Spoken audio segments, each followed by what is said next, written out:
This is the Digital Marketing Experts Podcast episode. No, why am I trying to sound like a radio announcer? Experts on the Wire, episode 37. Kerry Jones.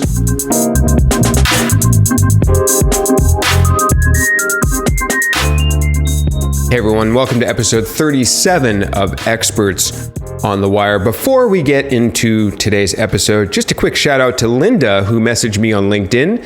She signed up for the email list. Thank you, Linda. For those of you that caught last week's episode of Experts on the Wire with Brian Dean, Brian is holding me accountable to actually doing this email list thing. So if you go to evolvingseo.com, go to any page where there's a podcast episode, you can sign up for the email list. It's really easy, really quick form. Just enter your name and your email. I'm going to send you an email when a new episode posts, and this email will include all of the show notes. So it's all the links, all the tools, all the people mentioned right in your inbox. So you don't even need to go to my website to get all that stuff. So if you're interested in getting those emails, please sign up on the list. And Brian, thank you for holding me accountable.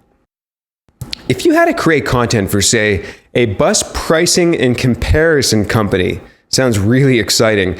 What would you create to get the massive distribution, social shares, and dare I say, links? Today's guest on Experts on the Wire is Kerry Jones. She is an associate marketing director at Fractl, which is a content marketing company. She is going to teach us how to do that for any company, as even something boring like the bus pricing and comparison company, or something maybe a little bit more exciting. She's going to teach us an exact process for creating content that will get massive distribution.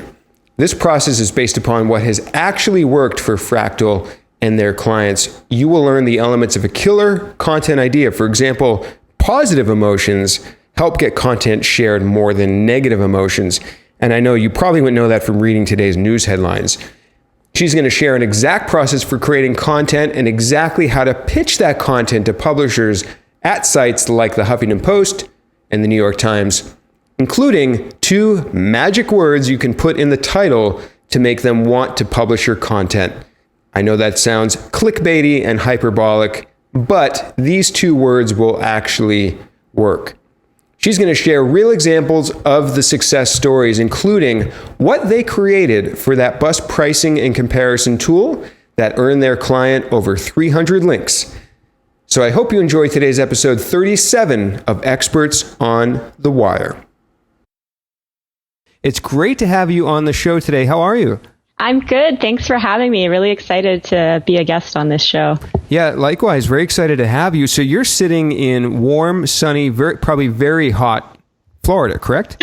I'm actually in Toronto. Oh, you are? How did you escape Florida for the hot season? So I'm a snowbird. I call myself the world's youngest snowbird. My fiance is Canadian and I'm American. So we split the year between Canada and Florida, which is not a bad deal. That's a really good idea, actually. Yeah. I think I want to do that.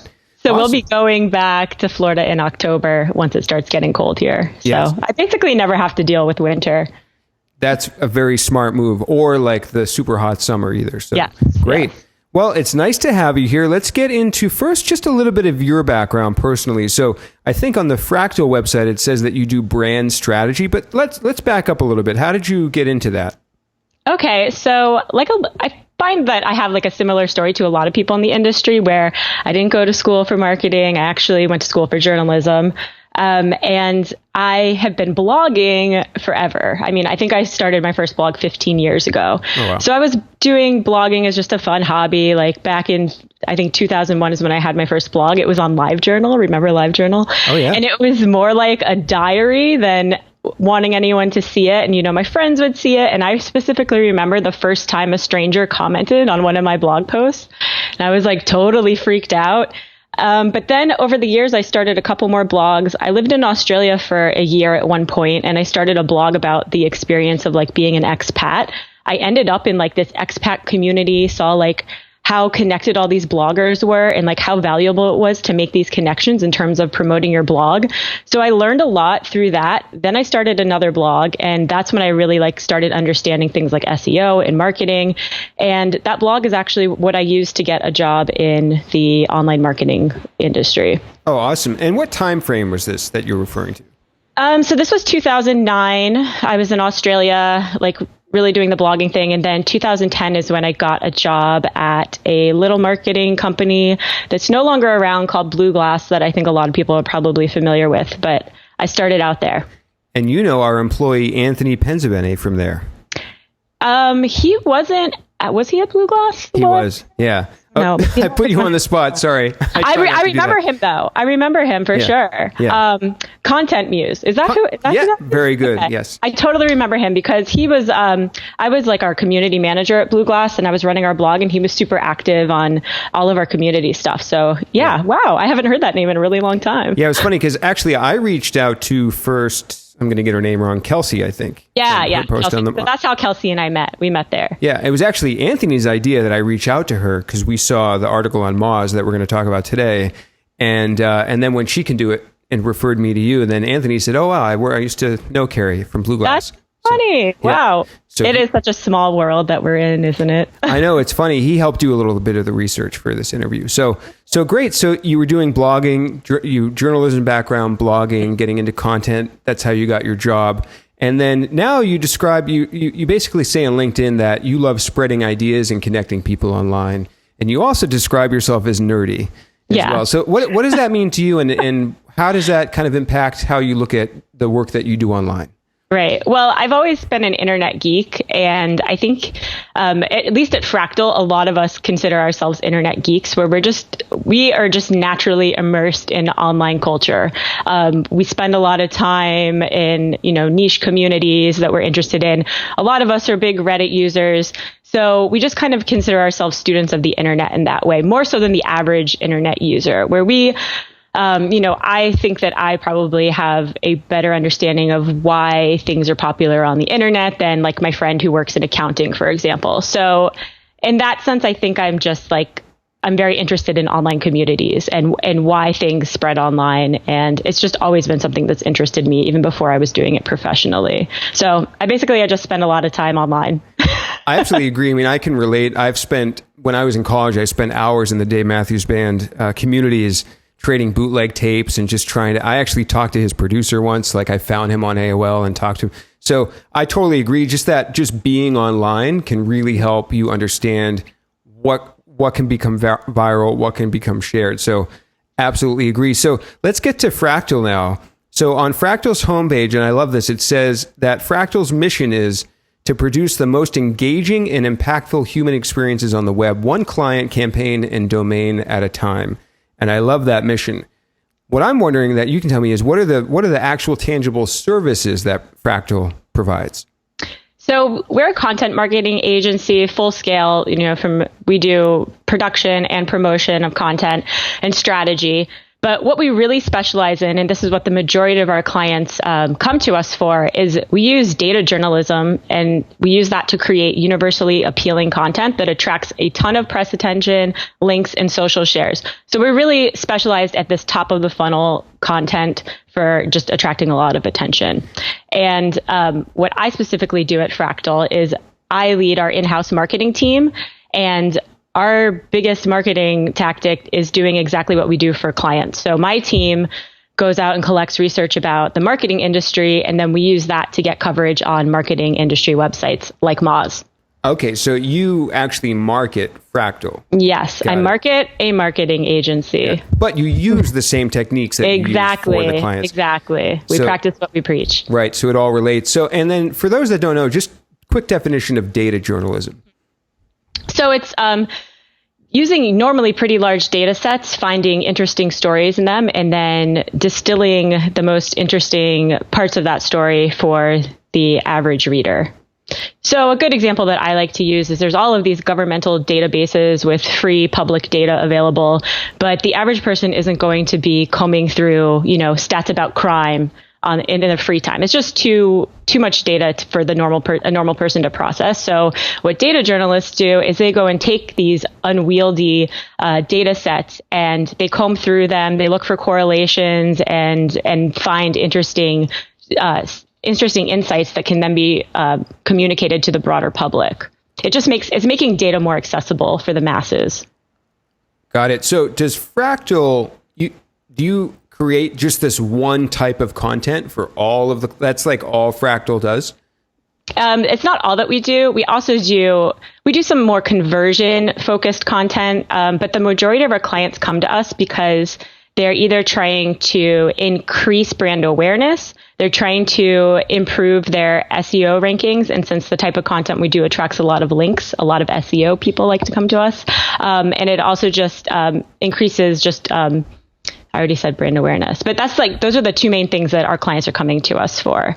But then we are also doing more like branded on-site content too. But I would say probably 80% of what we do is this data journalism style. Yeah, it's interesting. Do you find that it's counterintuitive, right? Like that your service is very niche. It's very like closed in, but it seems like the opposite happens, right? You probably get maybe more work, more business from that. Would you agree with that? Yeah, I think so, because there's not a lot of companies out there that do specifically what we do. I think in the coming years, we're going to see a lot more of this, though, because this is starting to become a much more popular type of content. Absolutely agree. And you have a lot of great data and examples, which we're going to dive into. So the majority of the time in this interview, we're going to spend on a piece that was on Moz. It's called, the exact title is, I have it right here, The Roadmap for Creating Share-Worthy Content with Massive Distribution. So definitely encourage the listeners to go check that out on Moz. It's by Kelsey at Fractl. But we're going to talk through it and just kind of chat. And I had some questions that are in my head after reading this that I was curious to ask as well. So first, set this up. So the idea is that you're creating content with the goal of it going viral? Or is there more to it than that? There's more to it than that. I think having the goal of going viral is that's a tough goal to hit. So we kind of like to steer away from like saying we make content go viral, because that happens still. We consider that a home run when it happens, and it doesn't happen that often, but it does happen for us. So I think with this, it's more of our content has the goal of getting massive online distribution, not necessarily going viral. And can you define distribution? Does that mean links on various sites, mentions? What does that mean? Right. Press mentions, links, social sharing, those three things, trying to get a lot of all three. And the reason why companies want this is some are obvious: links, getting exposure. Would you say that's generally sort of what clients are looking for when they get massive distribution? Yes, that's what they're looking for, but ends up being some very happy byproducts of that happening too. We've had a handful of campaigns that made the jump into traditional press too. So some of our online campaigns have ended up getting TV coverage, radio coverage, print coverage without us even doing anything, just because it got so much visibility online. Wow, that's great. And I know we're going to chat a little bit in the second part about expectations for when companies do this type of content. But let's jump into the actual stages and process. So in this post, you basically define 3 stages? Yes. And they are? So starts out with coming up with an idea. The second stage is turning your idea into visual assets and just an overall content campaign. And then the third step would be promoting your campaign. Yeah, and I'd say that's fairly standard, right? Ideation, production, promotion. And in the post, it mentions that sort of the process that Fractl uses is one of the ingredients that kind of helps this become successful. Can you talk a little bit about that? Like, why is the process so important? Sure. So we've kind of pinpointed all of the elements that a content campaign needs in order to achieve all the things I just mentioned with the massive distribution. So over the years, since Fractl's inception, we've kind of studied what's worked with all of our campaigns, and we keep refining our approach based on what we've found has gotten the best results. So what I'm going to be sharing today is a process that has changed a lot over the years, but it is based on what has worked. So at this point, we've done several hundred content marketing campaigns. I think we're up to like 400 at this point. And what my team does is we go back and we look at all of the performance data of these campaigns, and we pull out what the distinctions are about the really high performing campaigns versus the low performing campaigns, which is actually another post we put on Moz recently too, that Kelsey wrote.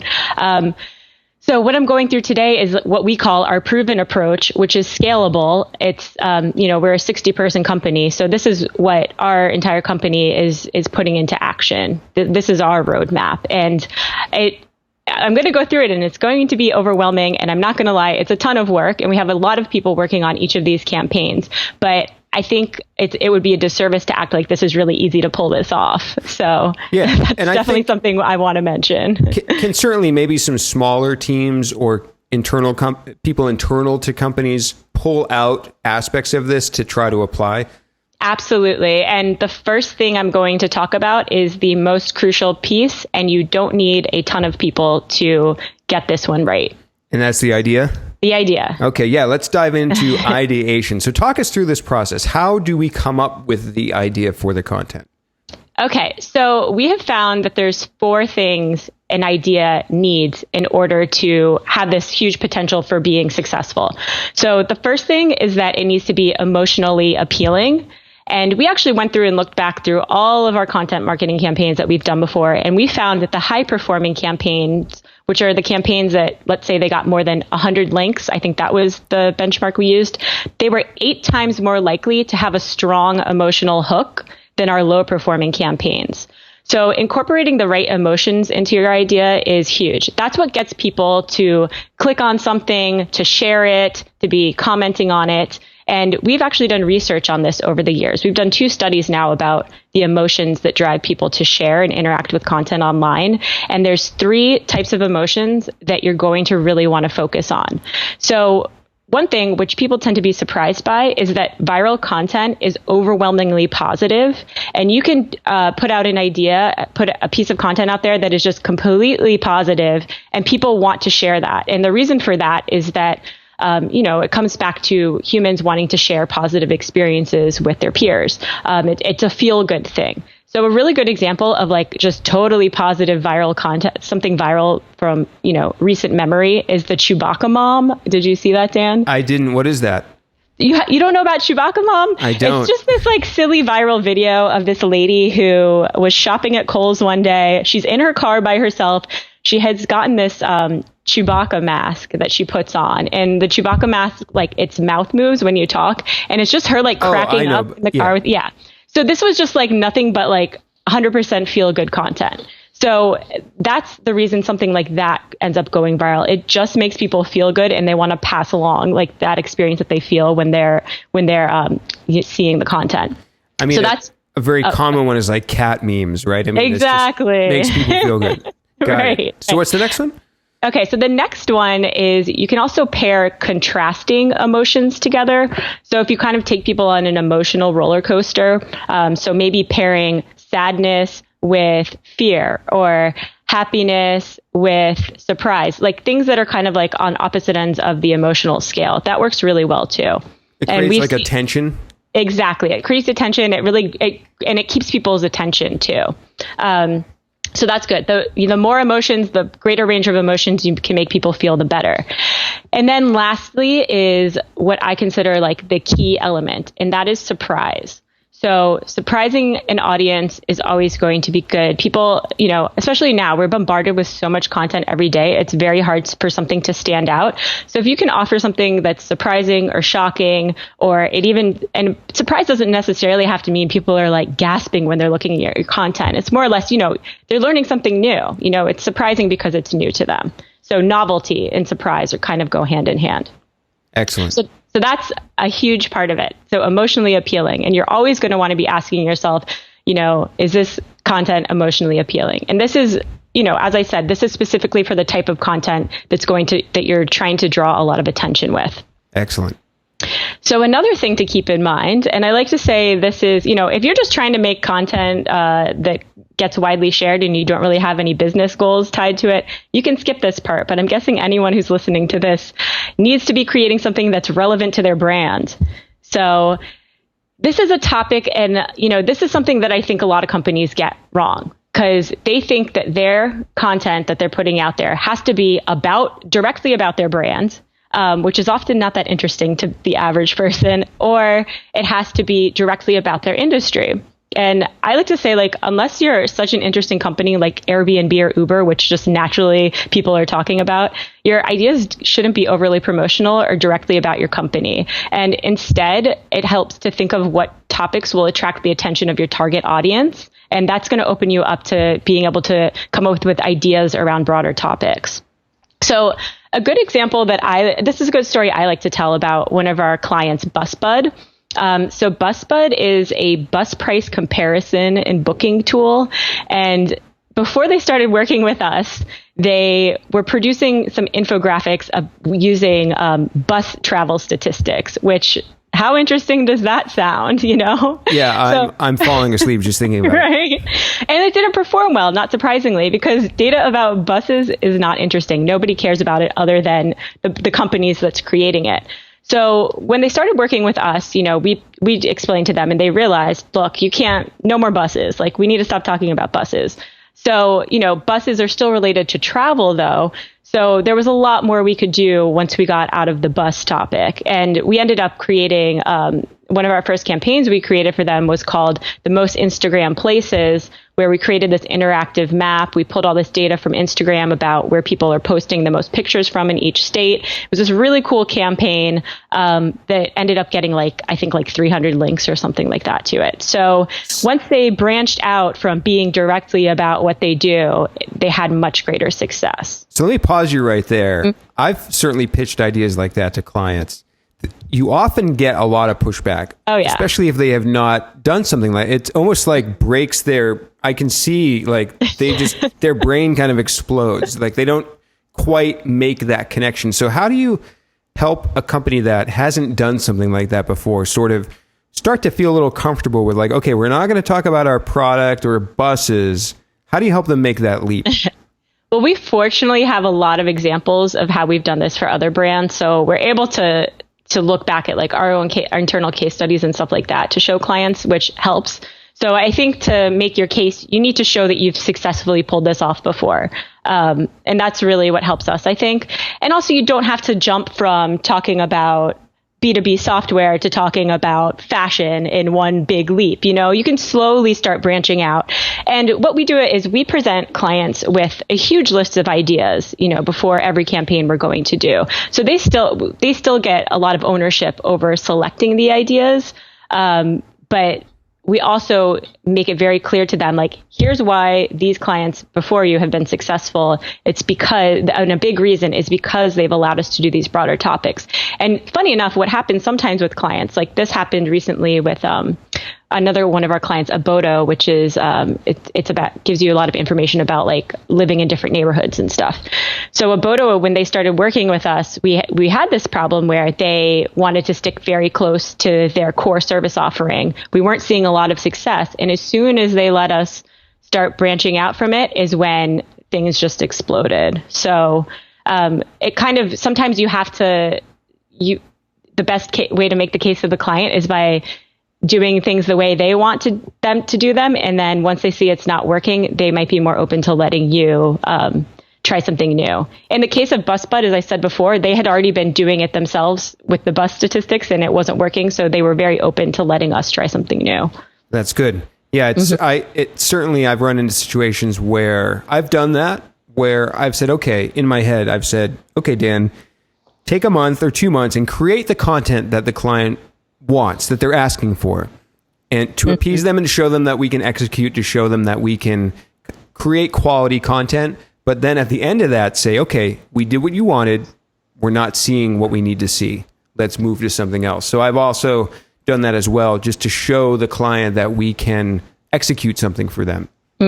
So, okay, let's move to the third aspect of ideation. Okay, so the third aspect is you want your idea to be newsworthy or original. And when people hear the word newsworthy, they're like, wait, but we don't have any breaking news to share. And newsworthy doesn't mean breaking news. So let me use my journalism background now, and I'll tell you what's newsworthy. So newsworthy doesn't have to be breaking news. It can be anything, anything from trend pieces to, man, I'm drawing a blank right now. Wow, So my do you mean journalism something that's like popular in pop culture, but not necessarily in the headlines that day or that week? Right, exactly. Just something that's kind of like in the socially trending right now. So we did a survey. We've done 2 surveys on this now, where we surveyed hundreds of publishers and we asked them what the perfect piece of content possesses. The number one thing that they told us is they want exclusive data. And so that's what I'm going to be talking about once we get through the idea part and I start talking about how to collect data. But you're going to want to look for ideas where it's a chance for you to present new information. So whether you're going to be collecting data on this idea yourself, you're going to get data from publicly available data or publicly available data sources or somewhere else, but somehow you want to find a way to give publishers completely new information that hasn't been published before. So like writers and editors and journalists, they all want to be the first to publish something. So you can offer up something new to them that any like statistics or findings that haven't been published yet, they eat it up. And the great thing about that is that audiences love this stuff too. So it's kind of like a win-win that both the publishers want to feature your content and people want to share it and read it. Agree. And we'll get into the data collection in the production part. Mm-hmm. Excellent. What's the 4th part of ideation, the 4th element? So the 4th part is looking for ideas that have been successful in the past. So when people think about coming up with ideas for content, sometimes they get stuck because they think their idea has to be completely original, never been done before. But there's that saying that genius steals. So you can look back at what's worked before and figure out how, one, you can either improve upon something that's been popular before, how you can put a twist or a new spin on it, or maybe there's better data that you can provide over something that might have been successful a year or 2 ago, and now there's something new that you can offer around that idea. And I have a couple examples of how we've done this before. So one of our viral campaigns, which the Moz post that you were referring to that we're kind of working through right now. One of the campaigns that we featured in that is called Perceptions of Perfection, which was stolen from an idea that was published on BuzzFeed. And we actually ended up having the same author publish our piece once it was finished on BuzzFeed. Oh, wow. So, and just to go through like how these ideas were related, the original piece of content that was on BuzzFeed was a woman who sent a photo of her face to a bunch of designers in different countries and told them to Photoshop her picture and make her beautiful according to their country's beauty standards. So the result that she got back was all these different pictures, like some people covered her up, some people put on a ton of makeup, and it was a very popular piece. So we took this idea a step further and we did the exact same thing, except instead of just a picture of a woman's face, it was a picture of a woman's full body. So that idea just completely went viral. But this was based on a concept that had already worked previously. We just put a new spin on it.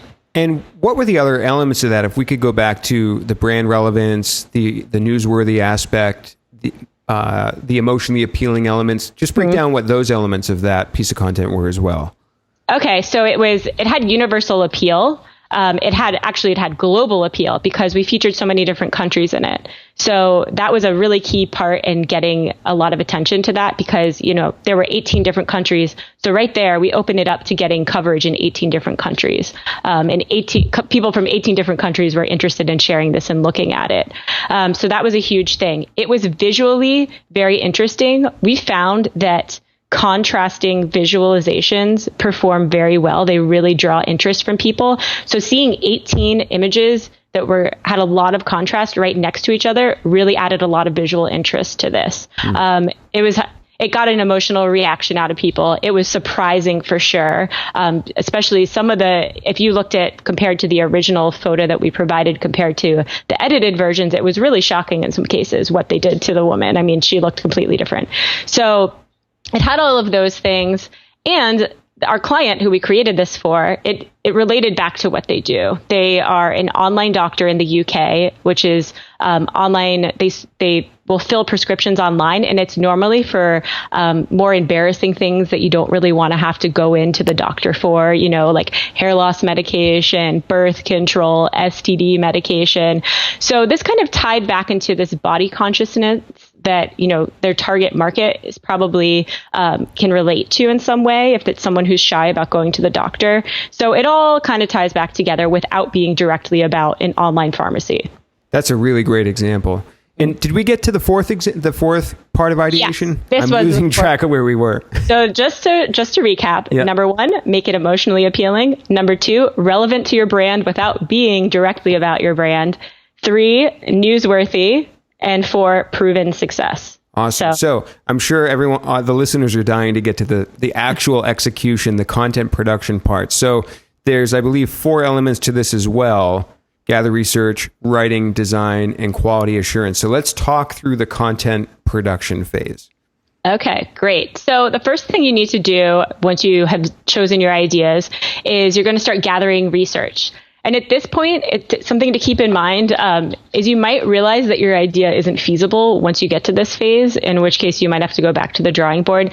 But to prevent this from happening, just some insight into what we do at Fractl to keep this from happening is we normally, as we're doing ideation, we will find all of the data sources, come up with a methodology for how we would collect the data for every idea that we present to the client before we go out and start trying to make it happen. Because it's much easier to come up with ideas without thinking through how you're going to actually execute on the idea. So I highly recommend thinking that step through before you move into production.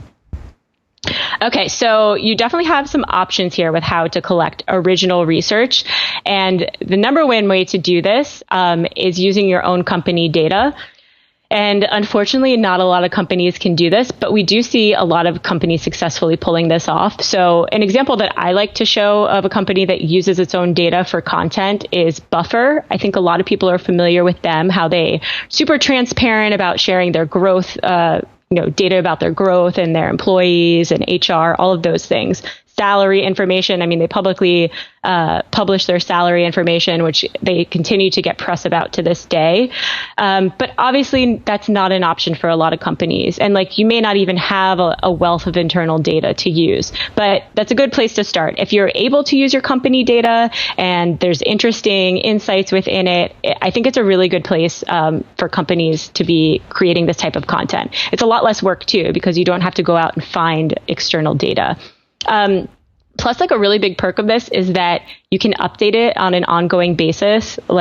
As an example, a lot of HR companies, for example, will HR or recruiting companies will publish annual job trend reports or quarterly job trend reports that they can just keep, using to attract press over and over and over again. It kind of just becomes a recurring thing. So that's one way to get data. Another way to get data, firsthand data, is through surveying people. This is something we have done a lot at Fractl, so we've gotten pretty good at it. And you need to decide if surveying people is even going to make sense. So this is best when there's not any existing data for the questions that you want answered. So keep that in mind if you're going to do a survey. And it's a lot of work to run a survey too. Oh yeah, and it costs money. It's not free unless you have 2,000 people of a certain demographic that want to take your survey. Right. As a quick aside, we've used Facebook ads when we've done some survey. Yeah, because you can exactly target the demographic, of course. So just one little quick tip for that. Very cool. So something to keep in mind if you're going to do a survey is making sure that you have a credible sample size. If you send something to a publisher and you're like, hey, we did this really cool survey on pet names and we surveyed 100 people, they're going to completely bypass you. And at this point, we found that the top tier publishers, the really big publishers, they want sample sizes of at least 2,000 people. In the Moz post, we have a link to a sample size calculator that will tell you if your sample size is it statistically relevant or not and what your margin of error is. Oh, wow. So that's something nerdy that's linked to in the post. Very cool. So you also want to think about who you're trying to survey. Surveying the general population is easiest. If you're asking about how much time do you spend online, or what do you like to do on the weekend? Those are the types of things that everybody can answer. But if you need a specific demographic, like, pregnant women or people who go to yoga every week, then that's when it's going to get a little more difficult. There's definitely plenty of surveying companies that you can get a specific demographic of people, but that's going to cost more. So that's something to keep in mind too, if you're working with a tight budget. So getting participants is another thing. That's usually the hardest part. I really like Dan's tip to use Facebook ads. That's not something we've tried before, and I think that's a really, really great tip. I'm going to pass along to my team. Oh, awesome. So we use a lot of crowdsourcing sites, like Amazon Mechanical Turk is great for getting people to take surveys. You can pay them to take your survey, and usually you pay based on how long the survey takes to complete. So if your survey only takes a couple of minutes, you may only be paying under $1 for everyone to take it, and then it ends up not being too expensive. You can also get participants through SurveyMonkey, which is normally what we use to create our surveys. A lot of people are familiar with that. It's really easy to use, and then you can also analyze the results through SurveyMonkey too. It's like a good one-stop shop. And then a couple other survey options that cost a lot more money than the options I just listed are Google Consumer Surveys. I've never actually worked with those. I think they're pretty expensive, but as I said before, if you need a specific demographic, that's the route that you may want to take or you may need to take. Mm-hmm. Surveying, great option. So you don't have to necessarily have brand new data. You can use what I call secondhand research, which is existing data sets and either finding new insights from existing data sets or combining several data sets to find something new. So maybe let's say you take the number of schools in a certain school district that are, have low performing test scores. And then you get another thing about school districts and, the reading, how many children are illiterate in that school district. And you put these things together and you combine it all and then you find something new. Is this what you mentioned earlier about might be like a PDF on a .gov website, right? And it's like super obscure and detailed. No one wants to read it. Like, this is what you're referring to here. Exactly. So some government entity has published some huge data set that no one wants to comb through because it's just so gigantic. If you can get your hand on these things and understand how to look through them and find interesting data points and pull those out and create something new with it, you can have a lot of success with this. We do a ton of this at Fractl. How do you find those? So there's a couple different databases that you can that are searchable databases. Google Scholar is a really good one for finding new research that's been published. I have a bunch of, let me see.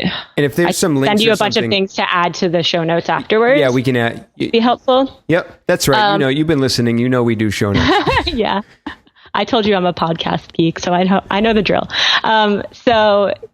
Yeah, some good places to look. Anything with a .gov, any governmental organization has tons of data sets. Anything from census data to, as I mentioned before, crime stats, the jobs, just general demographic information about people in the U.S.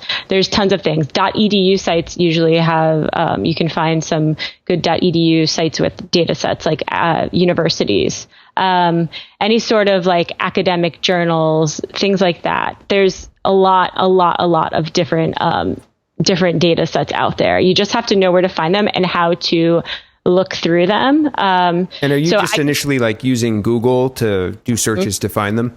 Yeah. And we also have at this point now, I don't think it's publicly available anywhere where I'll see if I can share it. We actually have a custom search engine we've created to find data sets. No way. That's awesome. Yeah.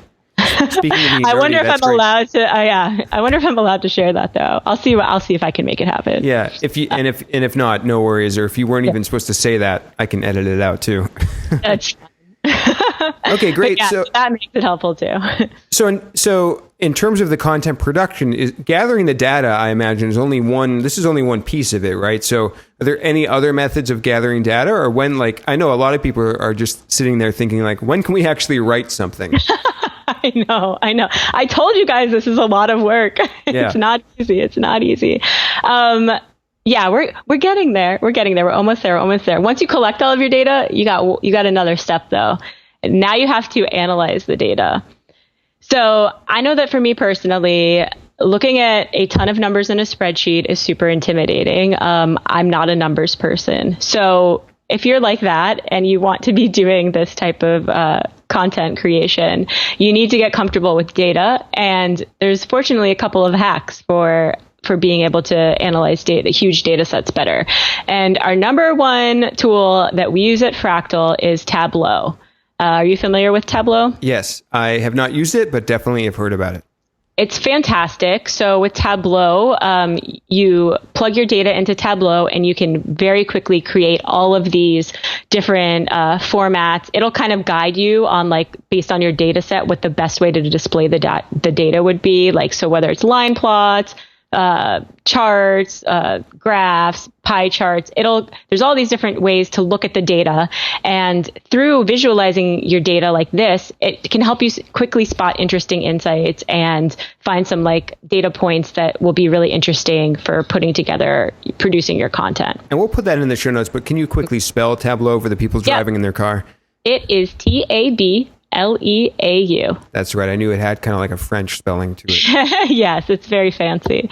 So if you don't, Tableau has a public version, which is great. They also have an enterprise version. You can do pretty much everything with the public version. So I don't recommend paying for it unless you really need the features of the paid version, but their public version is great. There's also something that most people have access to, which I think doesn't get enough credit for how awesome it is Google Charts. You can quickly create visualizations and that help you with analyzing data in Google Charts. I use it all the time for reporting for my team and stuff like that, not necessarily for content creation, but I find Google Charts super easy to use. And if you quickly need to spot a trend or something like that, really easy. And so just for a real quick idea of how this works is you basically have a data set that's in a spreadsheet or some kind of table format. And are you just inputting this into the tool and the tool kind of does the heavy lifting of mixing it into charts and stuff? Right. And is the mindset as you're going through all this, the research, the gathering the data, the analysis, are you trying to arrive at an actual chart to then use as kind of the centerpiece of the content, or maybe multiple charts? Is that kind of the mindset of where things are heading? Yes. You should be thinking about how am I going to present this? At this stage, you need to be thinking about how you're going to be presenting the data, the final piece, what it's going to look like, the final designed piece. So how we do this at Fractl is we'll create, multiple charts in something like Tableau or Google Charts. And then we're going to pass this along to our design team, who's going to put it into the final visual assets that are going to look a lot prettier than the basic charts we've created in Tableau or Google.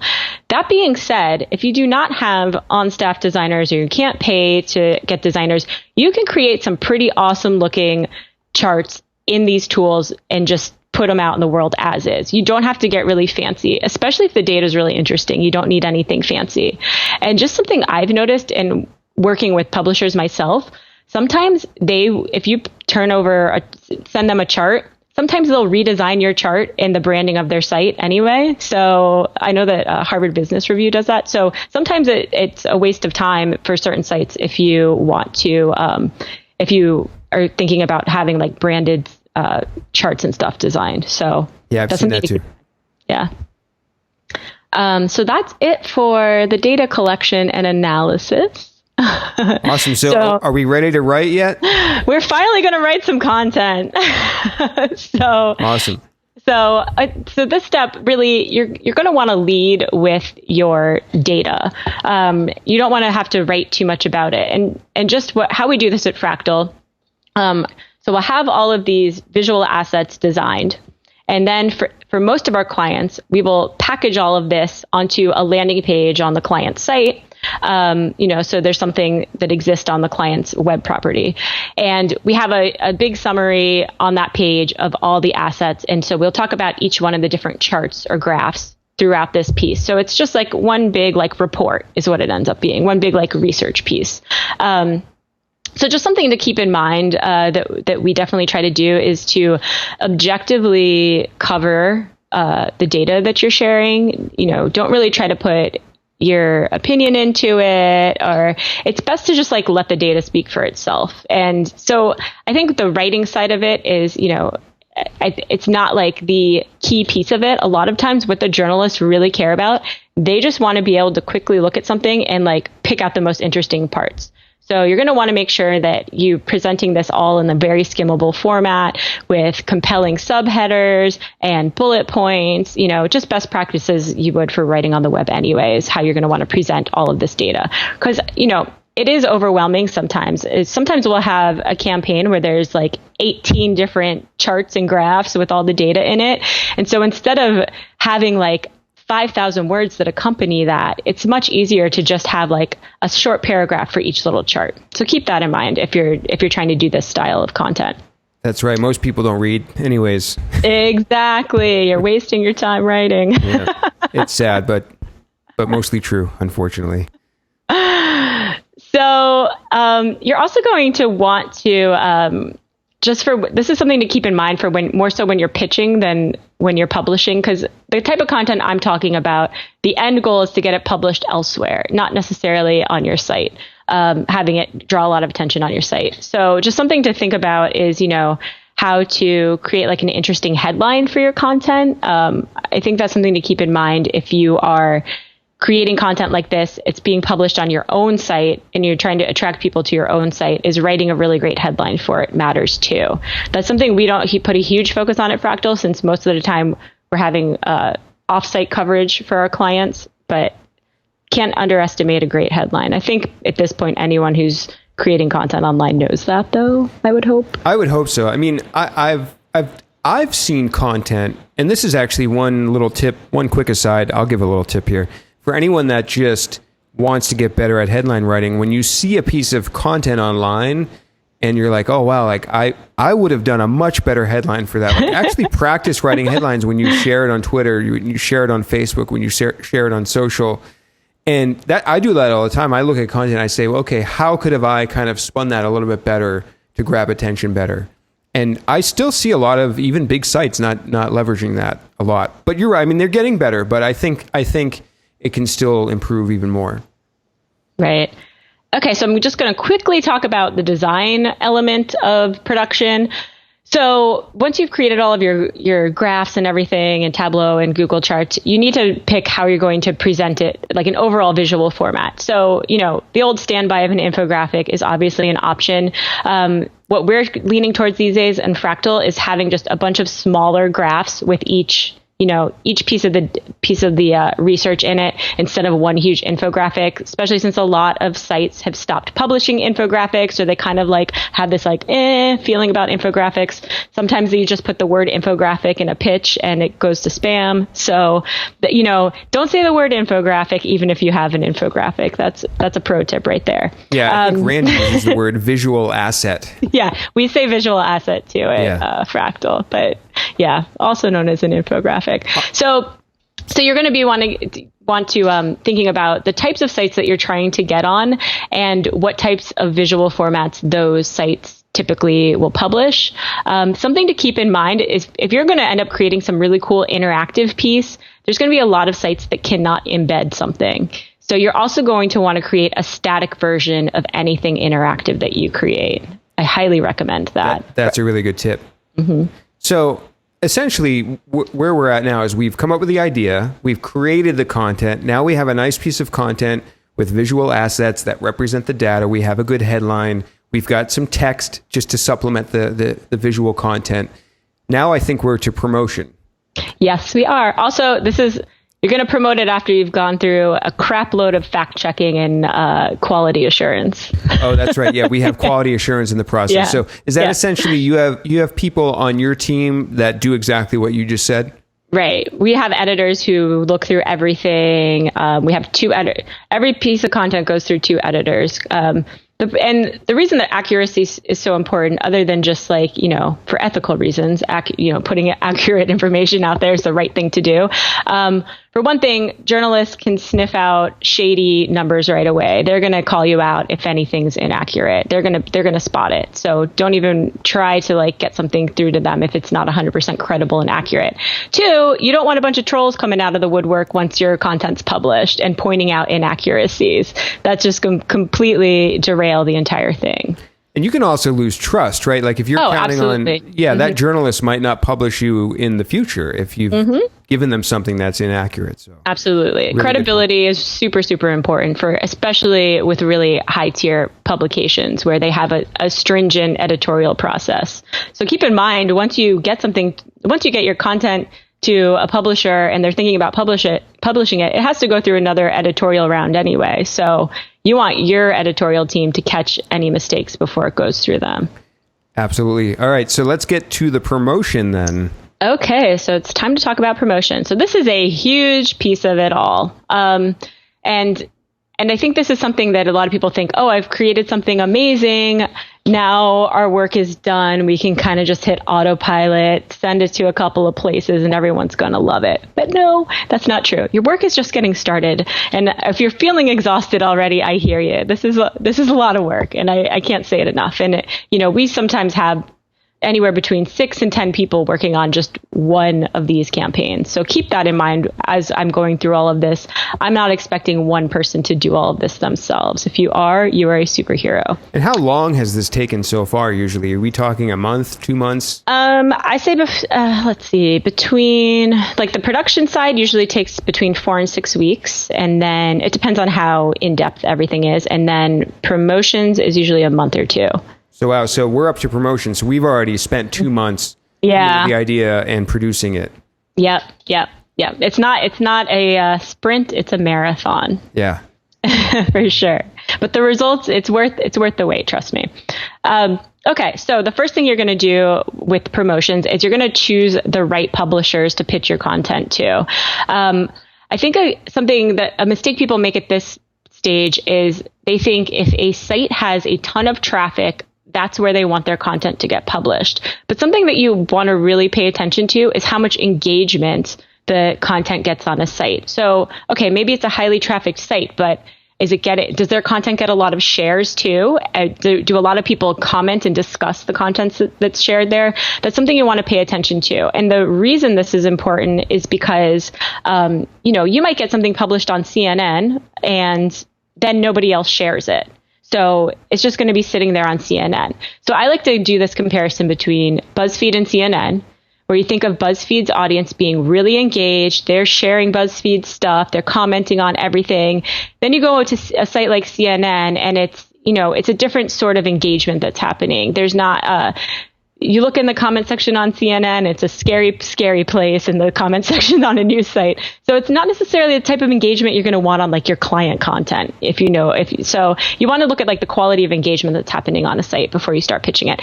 That being said, most clients would be thrilled to be on CNN, but I'm making you think of this because you want to get your content placed on a site where it's going to get shared a lot. That initial site is someplace where you want it to get shared a lot because it creates a snowball effect where then other publishers start picking it up. People start sharing it all over the place. And it's just better for visibility to get on a high engagement site, not just a highly trafficked site. So you're going to create a list of all of your sites that you want to pitch, and then you're going to start sending out your pitches. Something else to keep in mind when you're deciding sites to pitch is, well, first of all, you want to make sure that they're covering the topic that your content is about. You want to see that they frequently cover that topic, and you want it to be like very specific. So if you are doing a piece of content about luggage, you don't want to just look for sites that talk about travel. You want to look for sites that talk about that have mentioned luggage at some point or that frequently mention luggage. And then you also want to zero in on writers who write about that topic specifically. You don't want to just send a pitch to like the general contact at NewYorkTimes.com. You're going to be sending these directly to writers. And in addition to that, this is a really good pro tip here, is to look for writers who have a large social following and who get a lot of engagement on their posts. So at a lot of publications, there's kind of like these all-star writers who like have a following. People just know who they are. They have people who come back and read all of their stuff. These people are just going to help you get even more visibility because they already have a built-in following. You can count on anything they publish or write being popular. They're almost like an influencer within the big publication. Exactly. So I'm going to ask a little bit about pitching. First of all, how are you finding the contact info for these publishers? Do you already know them? Do you have a relationship? Are they cold? How does that all work? We use BuzzStream internally as a tool for outreach. You can find contact information there. It's a lot of sleuthing and a lot of being sneaky, and there are a lot of, I will give you tools for the show notes for this too. There's certain formulas that you can count on for email addresses. There's kind of like a list of different formulas for how email addresses are going to be formatted. Exactly. Yeah. So it might be first name at xyz.com. It might be first name, last name at xyz.com. It might be, so you can test out all these different formats if you can't find somebody's contact information. And then there's a tool called Mail Tester, which a lot of people are familiar with, where you can test if it's a valid email address or not. But yeah, tools like BuzzStream, Muckrack, any sort of journalist directories, you can find contact information that way. A lot of journalists don't want to be found, so it can be tricky finding their contact information. But getting creative with testing out different email formats usually does the trick. And once you figure out how one journalist at a publication has their email formatted, you can count on that same format working for everyone at that publication. So you only got to crack the code once for each website. Good tip. And so when you've got the publisher, you've got their thing that you're matched up their topic with the certain writer, what do you say in the outreach email? How do you go about that? Okay, so the pitch is going to sell the value of your content. That's one thing it needs to do, but it also needs to get read. Something to keep in mind is that the average journalist is getting at least 100 pitches a day. So you need to stand out. And the best way to stand out, just like with any other email marketing, is to have a fantastic subject line that is going to stand out from all the other crap that's in their inbox. So we think that the subject line is the most important part of a pitch. You really need to test these. I recommend testing several different subject lines for each campaign that you're pitching and seeing which one's getting the best open rate, which one's getting the most responses, and then sticking with that, doing like an initial A/B test and then sticking with that, the winning subject line for all of your future pitches. And you're testing these with like MailChimp, or how are you doing that? Like you can use, I would say, let's say that I'm pitching 15 publishers, the same exact piece of content. I'm going to try out 3 different subject lines. 5 of them are going to get this subject lines. 5 of them are getting this one. 5 of them are getting this one. And then I can learn from that how I'm going to pitch everybody else based on how those perform. So it's not super scientific, but it at least gives you some idea of what's catching people's attention. So you're just doing it manually. Right. Got it. So we have a couple of tried and true formulas for subject lines that I will share now. Oh, let's hear them. Okay. So a really great one that is really eye-catching is pulling a statistic out of your data. Mm-hmm. So, and then, so just here's an example that we have in this Moz post. 88% of marketers lack this skill. And then we like to put in brackets. We like to use brackets at the end of our subject lines a lot to either say what type of content it is or if it is exclusive research. Putting the words exclusive research in your subject line can do wonders. So if you have exclusive research, be sure to advertise that in your headline. So the next tried and true subject line formula that we have is just using the content's headline as a subject line, because this is probably going to be super descriptive anyway. So here's another example that we have in this Moz post is new study reveals marketers' biggest weakness. So this is a compelling headline because it makes you want to click through and know what the answer is.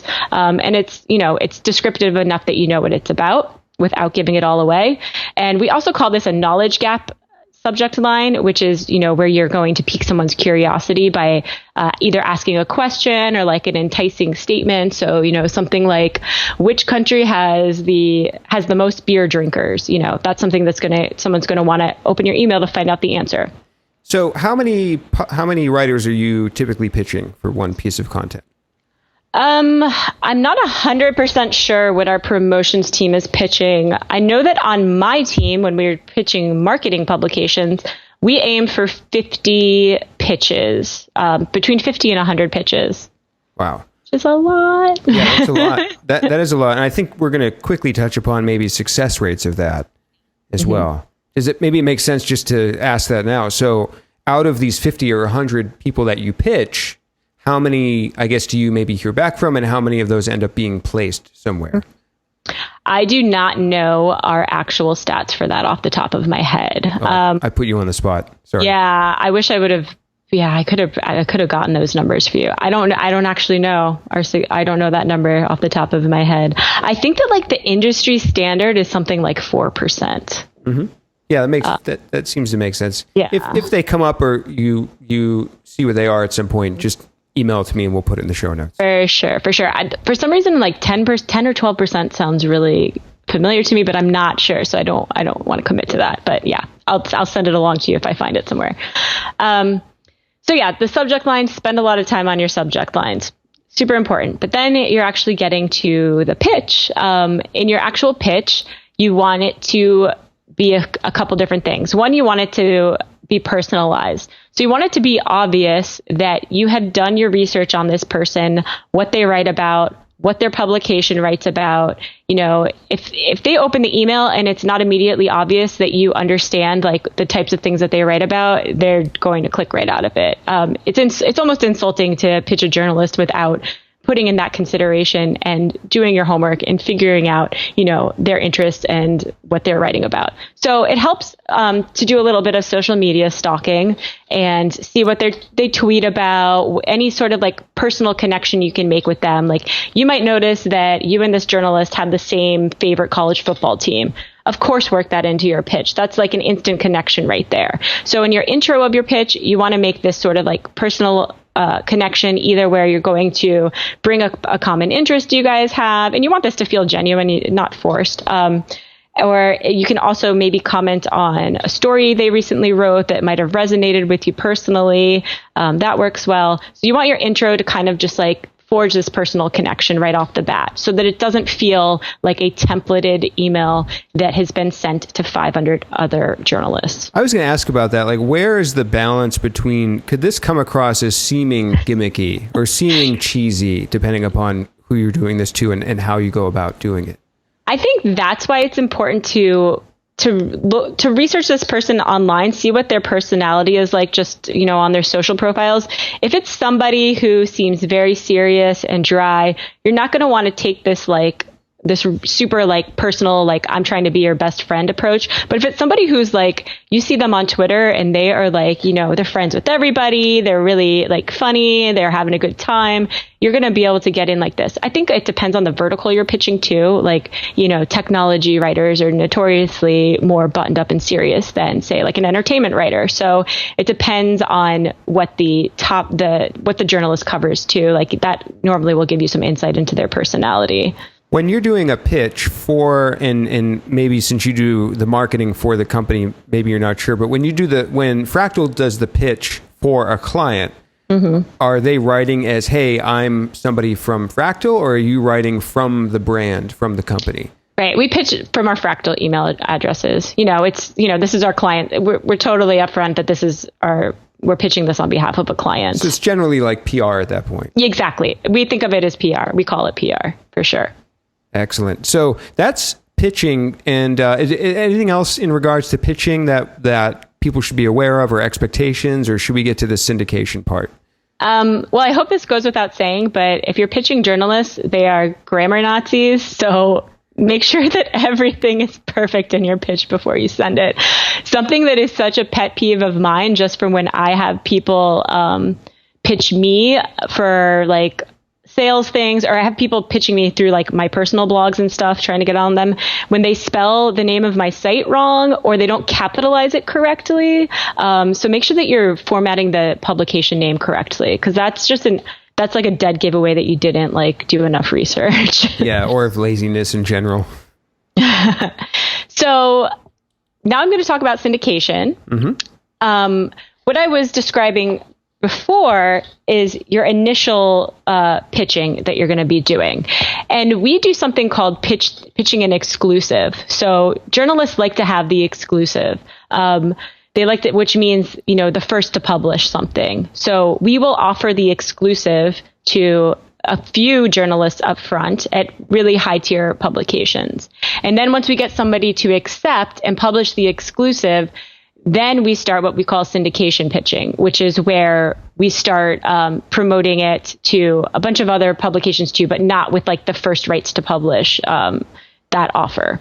So once you get your content published live somewhere and it starts performing well, it helps to start sending that to other publications. Once they see how well it's doing, how good the original piece was, they're going to be more compelled to publish it too once they see that like a really reputable site has already covered it. And when you're saying once it's published live, do you mean published live on the first news site? Yeah, on your exclusive has been published. What happens if you pitch 3 people the exclusive, one accepts it, and 5 minutes later somebody else accepts it?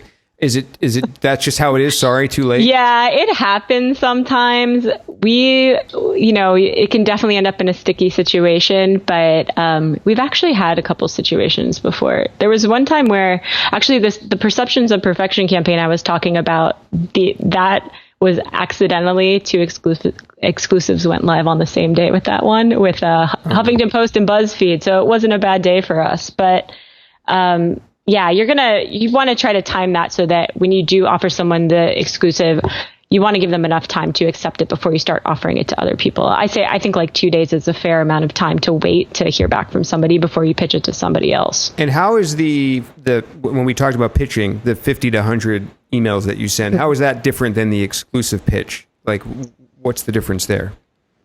Well, you're still going to want it to be the same as I was saying before, all of those you still don't want to just start sending out templated pitches once your exclusive goes live. It still needs to be tailored to the person you're pitching it to, but you're probably going to start using maybe your most successful subject line. You can start using, thing about syndication pitching is you also might start pitching it to some different verticals. Like a good example is like maybe it was a travel piece, but there could be some like cross promotion into other verticals like business or, lifestyle. Restaurants. Exactly. So you can tweak your syndication pitches to match the vertical that you're pitching to. So maybe pulling out the statistics that would be more interesting to that journalist and their audience. Makes sense. And so once you get I'm backing up to syndication now. Once you get the exclusive, then what's the process from there? Then you can syndicate that same piece of content. Does it get posted in duplicate across other sites, or does it get changed, or how does that work exactly? So normally the journalist will write a story about it and just like feature the visual assets and stuff like that. It's not, but also a lot of times with the larger publications that have natural syndication networks, things will just be aggregated, on the other sites exactly how it was first published too. But we don't really run into a duplicate content issue. That's just not really a common practice unless it's like done the correct way, where it's, obviously linked to the original point of publication. Makes sense. So what we're going to have to do here, because I actually had a meeting that was 5 minutes ago. I pushed it till 10 past the hour. Just how things work here sometimes with the schedule. I know we had some more stuff to talk about, but I think this leaves a good teaser for the listeners to await this post that's going to come out on Moz about realistic expectations. You spent a lot of time researching 15 verticals and what people can expect for, I believe, was it social shares and links, or mention? What were the 2 data points? Social shares and links. We looked at 15 different client verticals that we have created campaigns for over the last 4 years. And we have shared the data on which of those verticals performed the best, which were the lowest performing, what worked on those in certain verticals, like what we've noticed about how, content performance in all these different verticals. So that will be published at the end of September. So definitely check that out. Great. And this episode will be posted on, I can't do math, but it's September 9th as we're recording this. It's being posted next week. So as you're listening to this, you have a few weeks to await for that post. And this has been a really great interview and a lot of fun. So maybe if the listeners agree, we should have you back at some point. Yay! We've had a few repeat people, Brian Dean, Tom Critchlow, but it'd be great to have you back, because I feel like there's so much more we could have talked about, especially with expectations. We didn't even get to that. So that would be fun at some point. Last quick question. I know you're a huge podcast fan like me. what are some of your favorite podcasts? They don't have to be marketing in any genre. What do you like to listen to? I love This American Life. I like listening to stories like This American Life. Do you listen to that one? That's a super popular one. My wife loves that. I do listen to it a little bit more as I'm getting into the production side of things. So it's very well done. It's so well done. It's just like amazing to me how well produced, how like the amazing production of that show, for sure. Yeah, that's anything Ira Glass touches like turns to gold. But sorry, go ahead. That's definitely a favorite of mine. I'm really into the ketogenic diet right now. I'm not sure if you're familiar with that. I am. So I listen to all of these keto podcasts right now. I don't even know their names off the top of my head, but that's something else. I listen to your podcast constantly now, Dan. I love it. And now you're on it. I know. That's funny. Well, thank you. I really appreciate you listening. And I also saw, and Anthony saw, doing some research that you are interested in food, I think. Yes. If you got that right. And my wife and I just started a food podcast. Cool. So I haven't been talking about it a lot on this show or in social because there's not a lot of crossover there, but I'll email you the link and I'll mention it here. It's called The Empty Fork, and it's actually a lot of fun. Her and I have a really fun dynamic. We go to different restaurants we love and we talk about it, the food, the experience, the atmosphere. So we've got 3 episodes now, and I do all the music, the production, and it's just a lot of fun. So for any experts listeners out there, you can check out The Empty Fork. So, Kerry, like I said, it's been so much fun having you on the show. Really solid tips, advice, process. Can you lastly just tell us where people can find you online? Sure. You can find me on Twitter, Snark and Pepper. That's the name of my food blog. I have kept that handle for a really long time and I refuse to change it. So it's just Snark, SANARK, and Pepper. That's me. Everything on social, you can find me that way. Yeah, you can get to everything from there. So great. So, and Fractl's website again is? It's frac.tl. .tl. I love that domain name. It's great. Well, Kerry, it's been a lot of fun. We should definitely have you back, and I'll get all the links from you. We'll put them all in the show notes. And thanks so much for joining us today. I really appreciate it. Thank you. I had a great time.